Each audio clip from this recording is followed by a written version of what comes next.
Good evening everybody. सबको जय मसीह। और फिर एक बार इस शाम को सुबोपदेशक का पुस्तक का अभ्यास करने के लिए आप लोग सब आए हैं, इसलिए मैं आपको धन्यवाद देता हूँ। आने के लिए बहुत बहुत शुक्रिया। अपना कीमती समय निकालकर यहाँ प्रभु का वचन सुनने के लिए आया, तो मैं प्रार्थना करता हूँ कि ये जो समय आप लोग प्रभु को देंगे ये लाभदायक बनेगा आपके लिए। तो हम लोग सुबोपदेशक का 4 अध्याय को देखने वाले हैं और 1 से 7 तक ही हम लोग पढ़ेंगे, लेकिन हमारा ध्यान इस पूरे अध्याय पर होगा। तो अगर कोई इक्लेसियास्टिस चैप्टर 4 वर्सेस 1 to 7 अगर कोई पढ़ सकता है हिंदी में तो अच्छा होगा। तब मैंने वह सब अंधेरा देखा जो सूर्य के नीचे होता है, और क्या देखा कि अंधेरा रहने वालों के आंसू बह रहे हैं और उनको कोई शांति देने वाला नहीं। अंधेर करने वालों के हाथ में शक्ति थी, परंतु उनको कोई शक्ति देने वाला नहीं था। इसलिए मैंने मरे हुओं को जो मर चुके हैं उन जीवितों से जो अब तक जीवित है अधिक धन्य कहा, वरन उन दोनों से अधिक अच्छा वह है जो अब तक हुआ ही नहीं। न ये बुरे काम देखें जो सूर्य के नीचे होते हैं। तब मैंने सब परिश्रम के काम और सब सफल कामों को देखा जो लोग अपने पड़ोसी से जलन के कारण करते हैं। यह भी व्यर्थ और वायु को पकड़ना है। मूर्ख छाती पर हाथ रखे रहता और अपना मांस खाता है। चैन के साथ एक मुट्ठी उन 2 मुट्ठियों से अच्छा है जिनके साथ परिश्रम और वायु को पकड़ना हो। फिर मैंने सूर्य के नीचे यह भी व्यर्थ बात देखी। Thank you brother. परमेश्वर अपने पढ़े हुए वचन पर आशीर्वाद दे। अभी यहाँ सुलेमान का जो मुख्य थीम या मुख्य विषय जो है कि सब कुछ व्यर्थ है, एवरीथिंग इज मीनिंगलेस। और दूसरा बात यहाँ पर वो देखता है क्यों व्यर्थ है, क्योंकि ये सूर्य के नीचे है, एवरीथिंग अंडर द सन। तो इस पुस्तक को समझने के लिए इन बातों को याद करना जरूरी है कि सुलेमान सब कुछ सूर्य के नीचे, मतलब मनुष्य जाति के ज्ञान के अनुसार ही जो कुछ वो दिखता है वो कह रहा है कि सब कुछ व्यर्थ है। और यहाँ पर अगर आप देखेंगे तो इस पूरे अध्याय में हम लोग 7 अलग अलग प्रकार के लोगों को देखने वाले हैं। और सबसे पहले जो व्यक्ति जो है इंग्लिश में कहते हैं द ऑप्रेस्ड वन। तो ऑप्रेस्ड शब्द वहाँ पर क्या है हिंदी में? अंधेर ऐसा शब्द है ना, but what is the actual Hindi meaning for that? Oppressed one मतलब उसको सताया जा रहा है। वो शब्द क्या है वहाँ पर इंग्लिश में? मेरे ट्रांसलेशन में द ऑप्रेशन और the oppressed one. Is there another word for that in Hindi? हाँ, पीड़ित, एक पीड़ित व्यक्ति के बारे में। ओके। और दूसरा जो हम लोग देखते हैं वो 2 पद में एक मरा हुआ व्यक्ति है, अ डेड वन, मरा हुआ व्यक्ति। फिर हम लोग देखते हैं कि एक व्यक्ति का जन्म ही नहीं हुआ, शायद माँ का पेट में ही वो मर गया, ऐसा। तो द अनबॉर्न वन। फिर चौथा है जो हमेशा कंपटीशन, मतलब जो कुछ भी मैं कर रहा हूँ जीवन में एक कंपटीशन के तरह है। फिर हम लोग एक मूर्ख व्यक्ति को भी देखते हैं। 5 से लेकर 7 पदों को जब हम पढ़ेंगे एक मूर्ख व्यक्ति के बारे में हम लोग देखते हैं। फिर द माइजर इन वर्स 8, मतलब एक क्या बोलते हैं माइजर को हिंदी में? कंजूस। एक कंजूस व्यक्ति को हम लोग देखते हैं। फिर 7वां व्यक्ति जो बुद्धिमान है, द वाइज वन। तो इस प्रकार से 7 अलग अलग लोगों के बारे में हम लोग देखते हैं। और हम लोग कौन से इसमें बैठते हैं हम लोग जानने का कोशिश करेंगे। लेकिन एक मुख्य बात है कि ये सारे लोगों के अंदर में भी एक प्रकार का डिप्रेशन या एक दुखी मन बैठ सकता है। और अगर आप देखेंगे इस अध्याय में सबसे पहला पद में इंग्लिश में लिखा है कि द ऑप्रेस, मतलब पीड़ित व्यक्ति के बारे में, one who is being oppressed, उसको दबाया जा रहा है। ओके, फिर हम लोग कहते हैं कि देयर इज नो वन, वो अकेला है। इंग्लिश में पहला ही पद में लिख रहा है, he had no one to comfort, उसके साथ उसका सहारा कोई नहीं, अकेला है। Okay, he is alone, he is all alone, वो अकेला है। और तीसरा बात, there is no comfort. Comfort शब्द क्या है हिंदी में वहां पर? He has no comfort. What is the word there in Hindi? सांत्वना, शांति देने वाला कोई नहीं है। Okay, so he is oppressed, he has no one, he is all alone and he has no comfort. अगर आगे भी अगर आप देखेंगे तो कोई ऐसा भी है जो बहुत ही ही इज इन लेबर, बहुत ही परिश्रम कर रहा है। He is labouring hard but there is no fruit, मतलब जो भी कष्ट वो कर रहा है उसका कुछ फल ही नहीं मिल रहा है। तो उसके वजह से भी वो आदमी क्या हो जाएगा? दुखी, डिप्रेशन में चला जा सकता है। और आगे हम लोग देखेंगे कि 4 पद में, मेरे ट्रांसलेशन में देयर इज राइवलरी, दूसरे ट्रांसलेशन में there is envy. So what is that word in Hindi over there? लालसा, 4 पद में जलन, हाँ, मतलब एक दूसरे के जलन, उसके वजह से क्या हो जाता है? डिप्रेशन आ जाएगा। So there is rivalry, there is jealousy, और हिंदी में जैसे कह रहा है कि जलन हो रहा है। और वहां पर हम लोग और आगे देखेंगे 5 पद में एक मूर्ख व्यक्ति को देखता है, उसको मूर्खता की वजह से कभी कभी कोई डिप्रेशन में चला जाएगा। फिर 6 पद में हम देखते हैं कि कोई देयर इज नो रेस्ट, विश्राम ही नहीं है, काम करते जा रहा है, आराम नहीं ले रहा है, तो क्या हो जाएगा?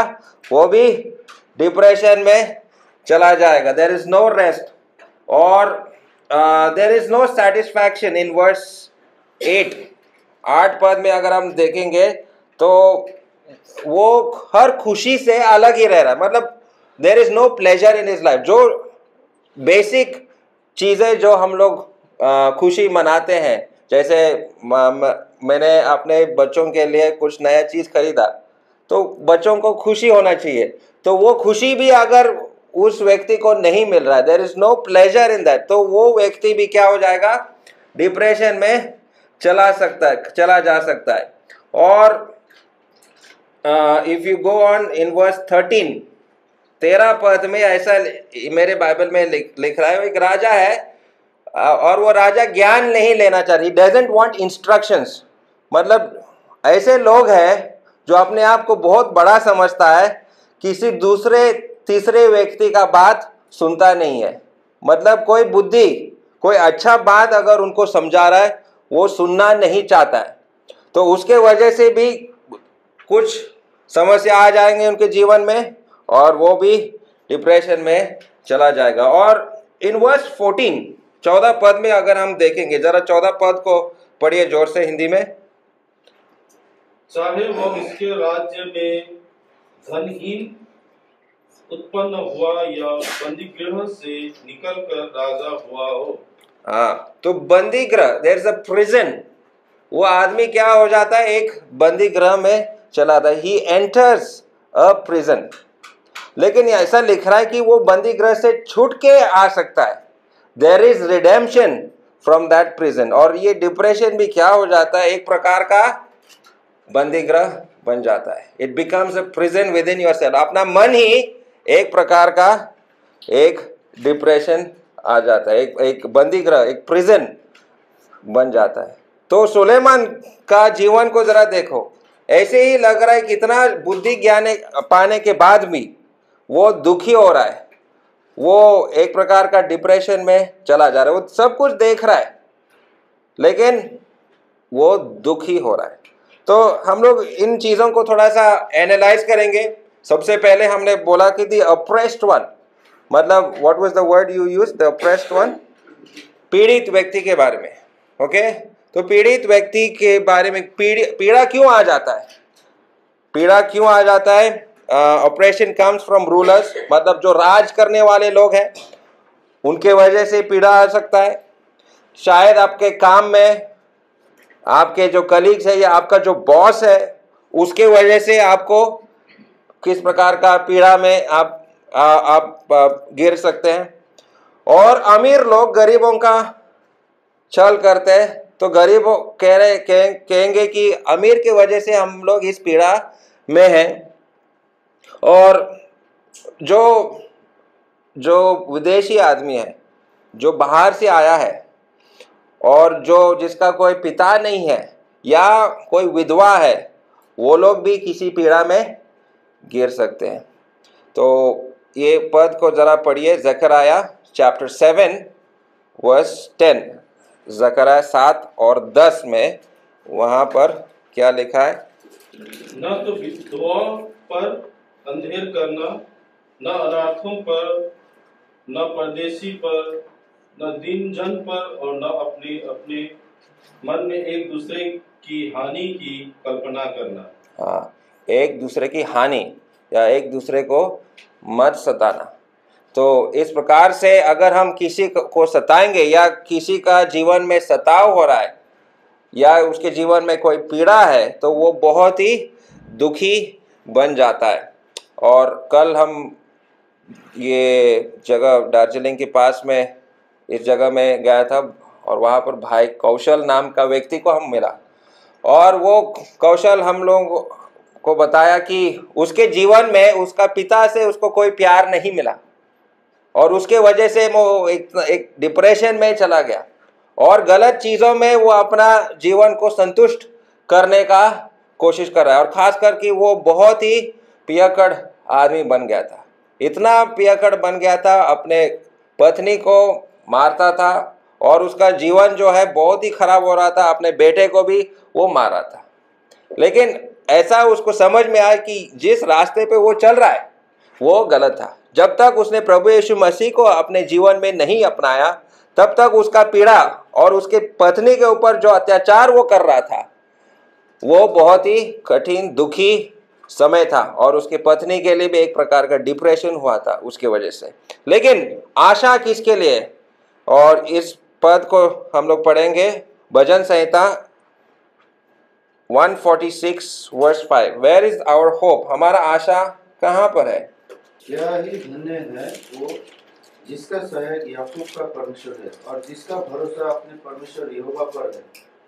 हाँ, कितना धन्य है वह जिसका सहायक याकूब का ईश्वर है और जिसका भरोसा अपने परमेश्वर यहोवा पर है। तो हमारा भरोसा केवल प्रभु पर होना चाहिए, हमारे प्रभु यीशु मसीह पर हम लोग भरोसा रखना चाहिए, क्योंकि पीड़ा कहाँ से आएगा हम लोग नहीं जानते। हम लोग अपने मालिक से, अपने जो हमारे ऊपर राज कर रहे हैं, जो नेता लोग हैं, उनके ऊपर हम लोग आशा नहीं रख सकते, क्योंकि वहाँ से हम लोग पीड़ा ही मिलने वाला है। हम लोग आशा रख सकते केवल हमारा प्रभु यीशु मसीह पर ही हम लोग भरोसा रख सकते हैं। दूसरा बात जो है वहाँ पर हम लोग देखा है, जो मरे हुए 2 पद इक्लेसियास्tes सबोपदेशक 4 और 2 में हम लोग देखें कि सोलोमन मरे हुए लोगों को देख रहा है।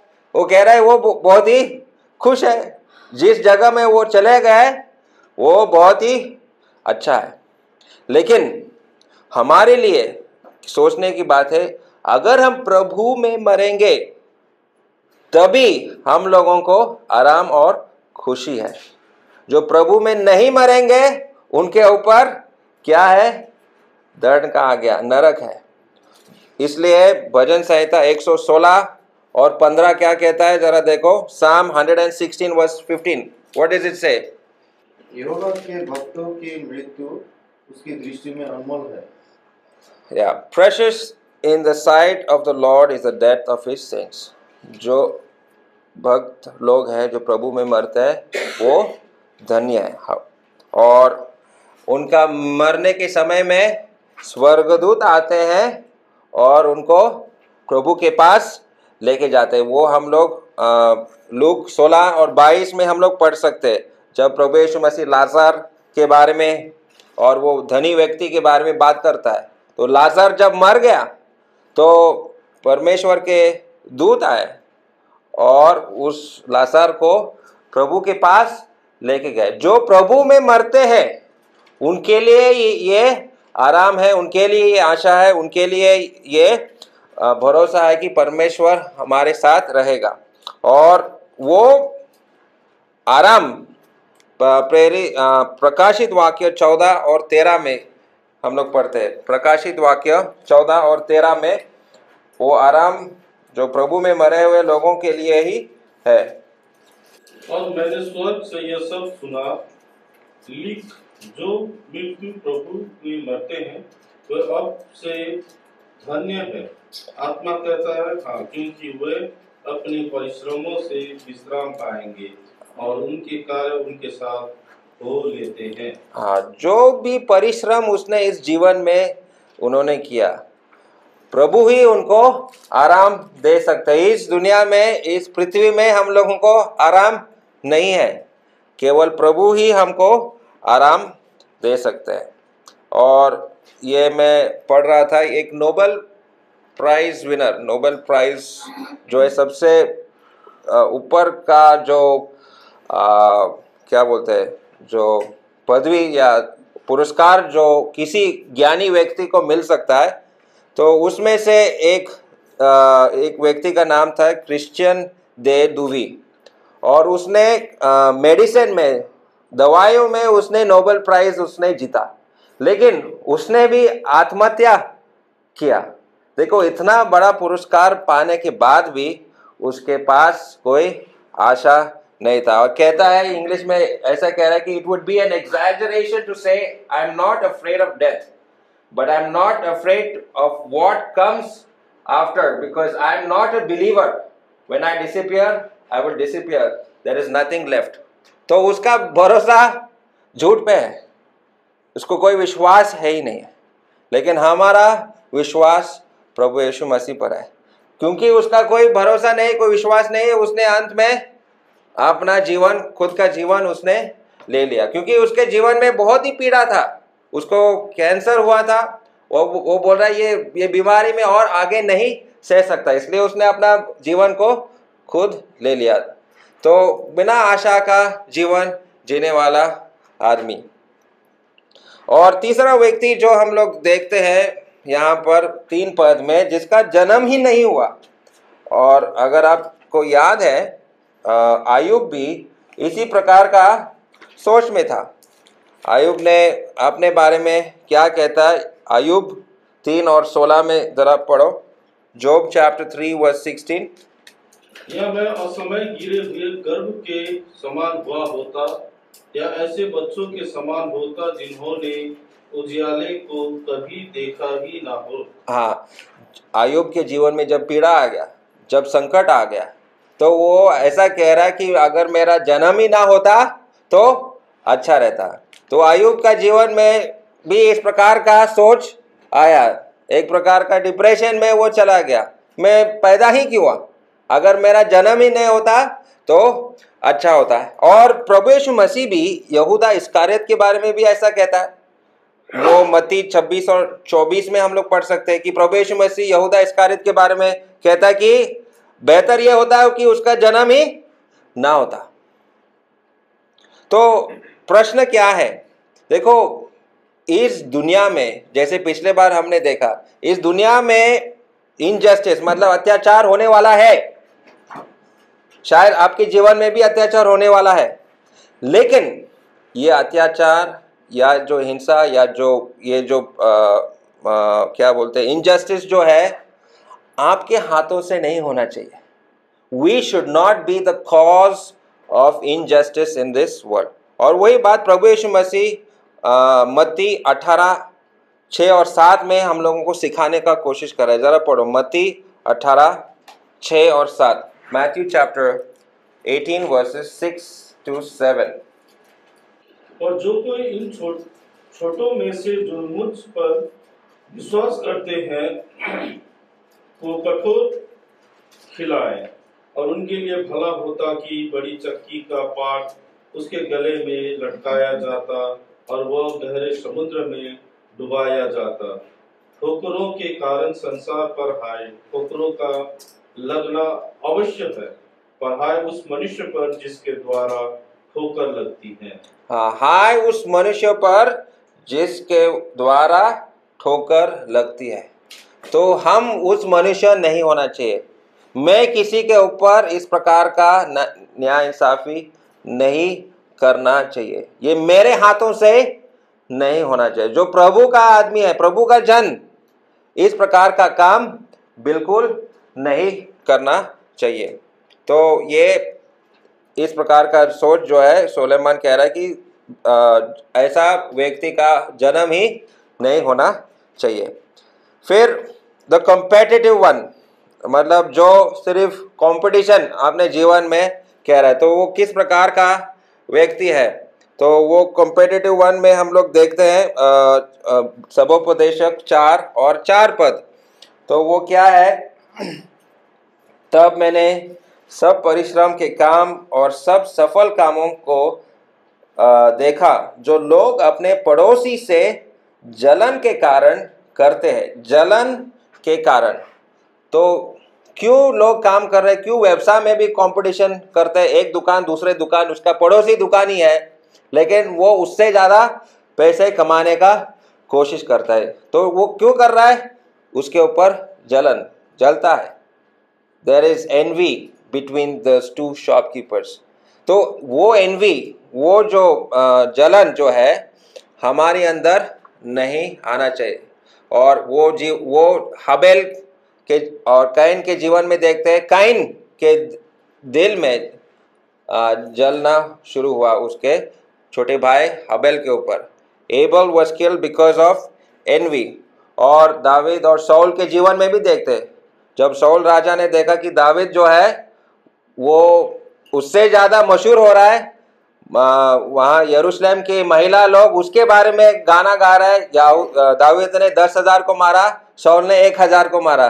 तो वो जब गाना उसने सुना तो कह रहा, अरे ये तो मुझसे छोटा है, लेकिन लोग उसका जो बड़ापन मुझसे भी बड़ा कर दिया। तो उसके दिल में जलना शुरू हो गया। और काम के जो लोग काम करते हैं, जो लोग व्यवसाय करते हैं, दूसरे व्यापारी के ऊपर भी हम लोग जल सकते हैं। जो वर्क प्लेस मतलब ऑफिस में काम करने वाले लोग भी एक दूसरे के ऊपर हम लोग जल सकते हैं।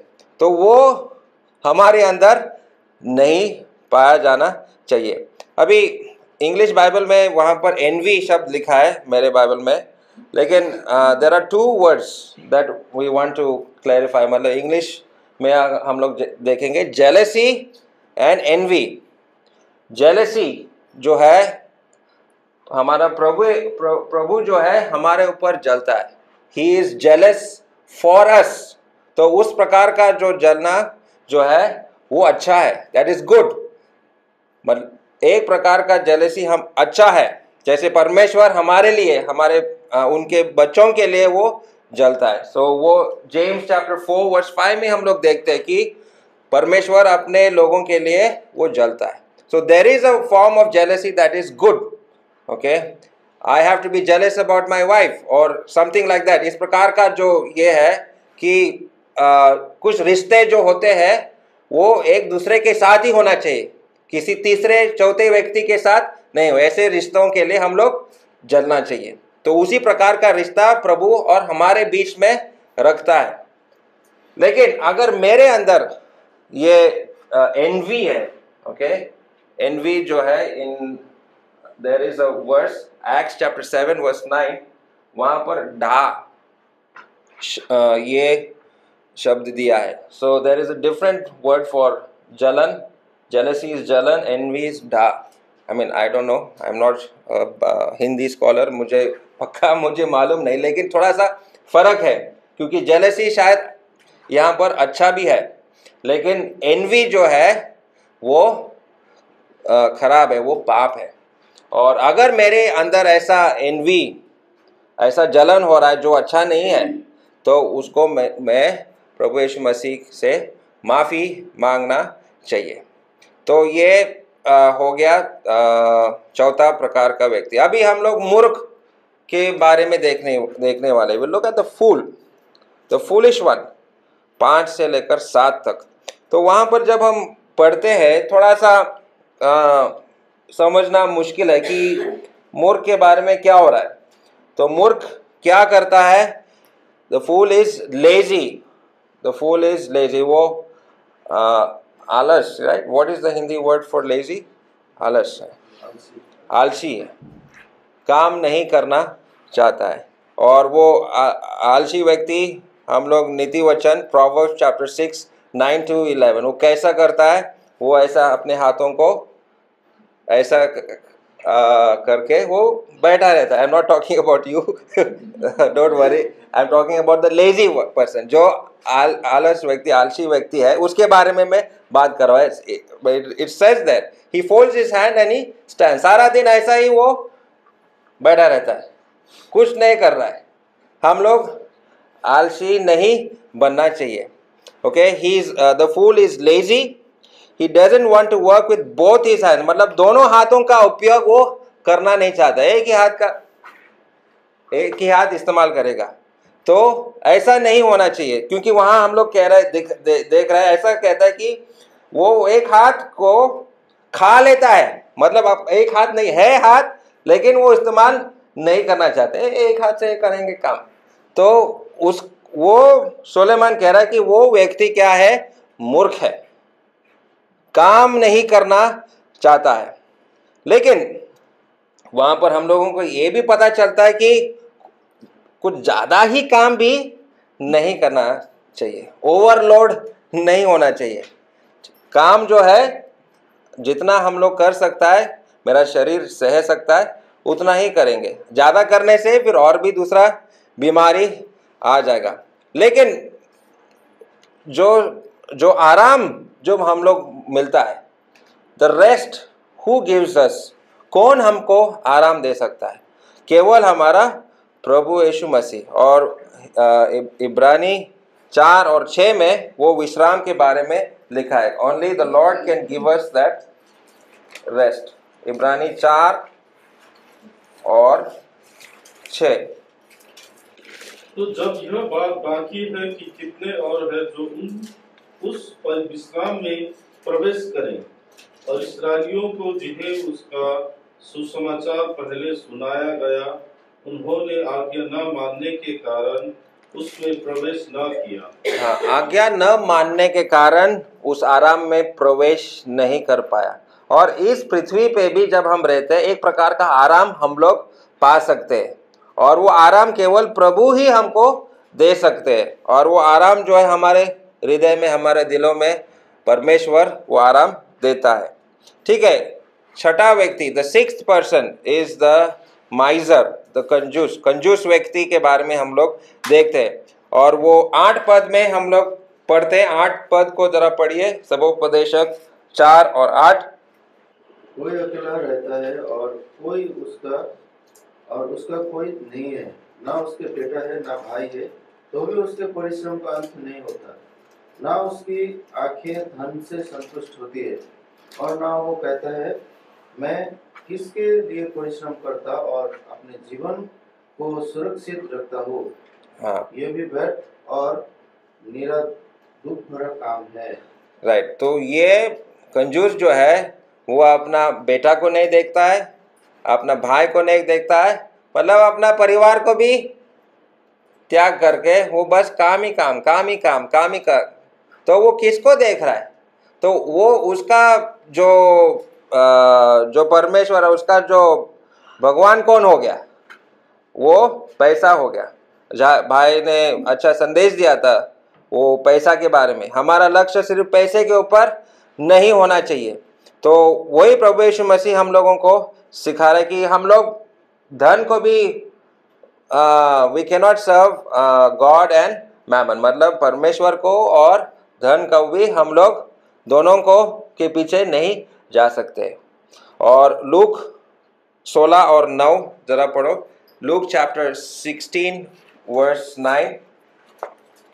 और मैं तुमसे कहता हूँ कि अधर्म के धन से अपने लिए मित्र बना लो, ताकि जब वह जाता रहे तो वह तुम्हें अंत निवासों में ले ले।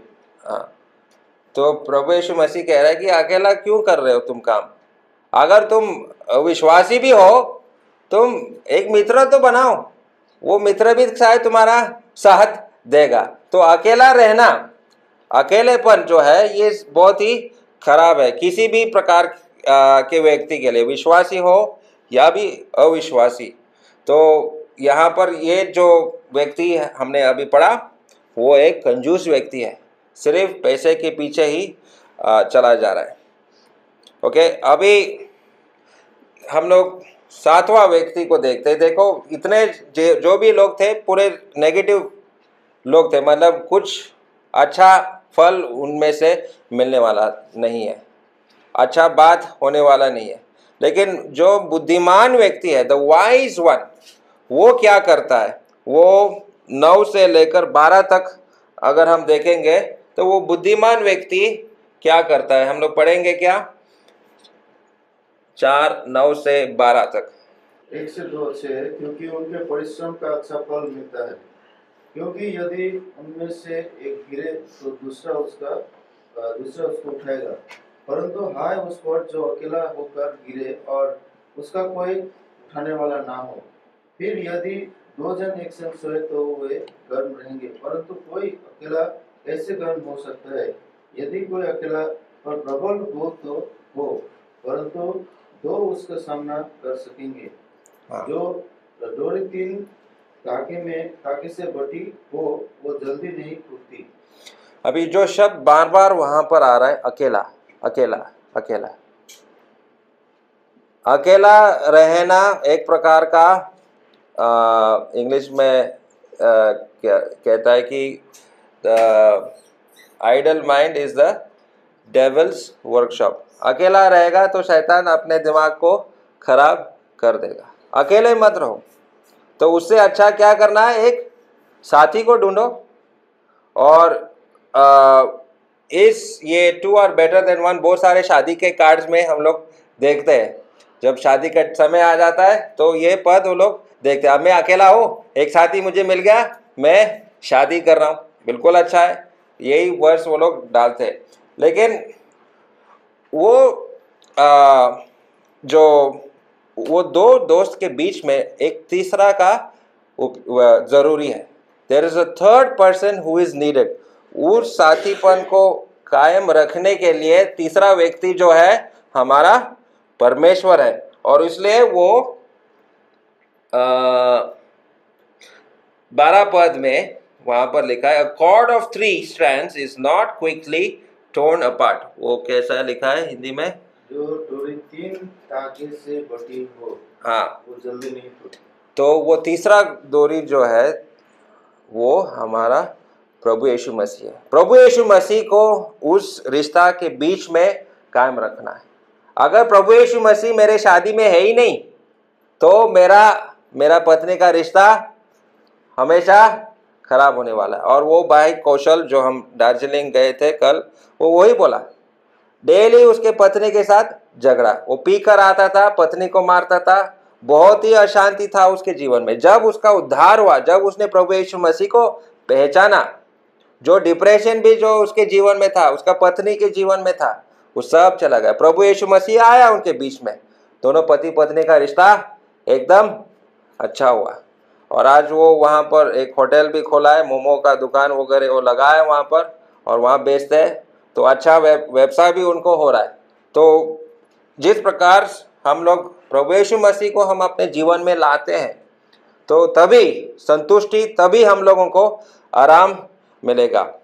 तो इस प्रकार से हम लोग देखते कि अकेलापन रहना बहुत ही डेंजरस हो सकता है। और हमारे चाहे वो यंग जनरेशन हो या कौन सा भी उम्र का है, अकेला रहना थोड़ा सा खतरा है। लेकिन मैं आपको एक स्लाइड में दिखाना चाहता हूँ, और ख़ास करके जो नौजवान लोग हैं, और जो नौजवान लोग यहाँ पर है जो मौजूद है, उनके लिए मैं ये बताना चाहता हूँ कि effects of social media on teens. आजकल ये नौजवान लोग सबके मोबाइल में आपको क्या क्या मिलेगा, कौन से ऐप, स्टीफन बता सकते हैं? What are the apps that the young people, teenagers are addicted to?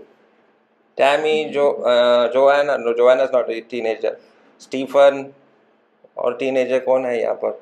Hannah, yes. What are the apps that teenagers are hooked on? Instagram, what else?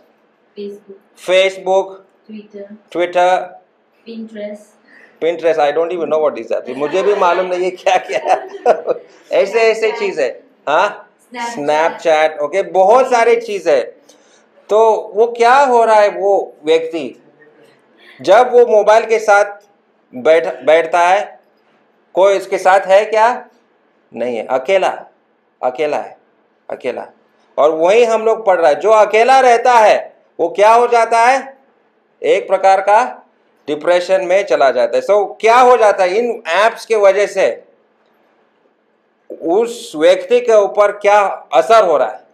First of all, lack of concentration, मतलब वो किसी भी चीज़ में, पढ़ाई में ध्यान नहीं दे सकता है, कुछ भी काम उसको देने से उसका कंसंट्रेशन नहीं है, लैक ऑफ कंसंट्रेशन हो जाता है। फिर क्या? स्लीप डिसऑर्डर्स, ठीक से नींद नहीं हो रहा है, शायद रात को 4 ही घंटा, शायद रात को सोता ही नहीं है, स्लीप डिसऑर्डर्स, ओके। और क्या हो रहा है? Exposure to bullying and rumour spreading, मतलब अगर मेरा चाहे वो इंस्टाग्राम हो या फेसबुक में मैंने अपने बारे में कुछ डाल दिया, मैं सोच रहा मैं ये अच्छा है, लेकिन दूसरे लोग क्या कर रहा है?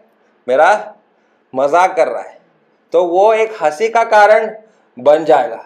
और जब मैं सुनूंगा अरे वो मेरा मजाक उड़ा रहा है, तो क्या हो जाएगा? वो और भी दुखी हो जाएगा। So you are exposing yourself to bullying and rumour spreading. तो उसके वजह से भी नौजवान लोग एक प्रकार का डिप्रेशन, मतलब अकेला है, ये कोई साथी नहीं है। वो सोचता है मैं बहुत सारे दोस्त है, शायद उसका 1000 फ्रेंड्स होंगे इंस्टाग्राम पे या फेसबुक पे, लेकिन वो बेचारा अकेला है। और क्या है? Unrealistic views of the real world, मतलब दुनिया जो है वो सिर्फ मोबाइल के माध्यम से कितना अच्छा है, इतना सुंदर है, एक फोटो को ले लिया, उसको क्या कर देते हैं? एडिट कर देते हैं, थोड़ा अरे मेरा थोड़ा काला है, थोड़ा गोरा बना दूंगा, अरे वो पीछे का थोड़ा डार्क है, उसको लाइट कर दूंगा, तो क्या हो जाता है? Unrealistic world. वो दुनिया जो है क्या हो रहा है? नकली है, असली नहीं है, एक नकली दुनिया में वो चला जा रहा है।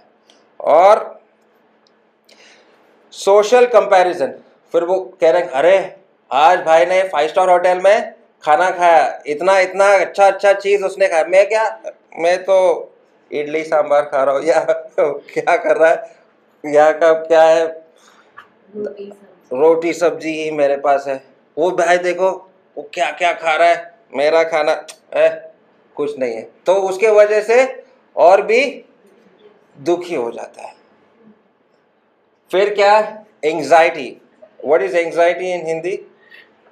चिंता, हर चीज का, छोटे छोटे चीजों का चिंता हो रहा है, बच्चों का चिंता, भविष्य का चिंता, काम का चिंता, मतलब छोटा सा समस्या होगा लेकिन वो इतना बड़ा बन जाता है, बैठ जाता है।